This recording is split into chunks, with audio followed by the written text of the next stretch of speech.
У нас есть такие политики, которые так красиво изъясняются, что верить начинаешь поневоле. Такого рода политических деятелей у нас предостаточно. Самый яркий из них Адахан Мадумаров. Рассказывать о нем можно бесконечно долго, но остановимся на самых главных. Все началось с назначения Курманбеком Бакиевым на должность исполняющего обязанности вице-премьер-министра Адахана Мадумарова, который чуть позже заявил, что на выборы президента с Бакиевым он идет единым блоком и отказался выставлять свою кандидатуру на тех выборах. И вскоре он стал госсекретарем. В это время Мадумаров встречался с родными и близкими ныне покойного крим-авторитета Рысбека Акматпаева. Зачем? Непонятно.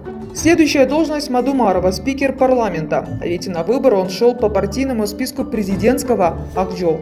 Тогда все прекрасно знают, что выборы в ЖК 2007 года проходили с массовыми нарушениями. Таких массовых фальсификаций история независимого Кыргызстана еще не видела. А вот еще видео, где Мадумаров поздравляет с 50-летним юбилеем Джаныша Бакиева. Заметно, как он тогда ползал перед Джанышем Бакиевым и радовался тому, что ему удалось одеть на голову Джанышу тебите из куницы. Самое главное, в истории Кыргызстана черным пятном остается Мадумаров во главе тех крыс, которые подгрызывали родную землю по частям и отдали казахам Каркыру.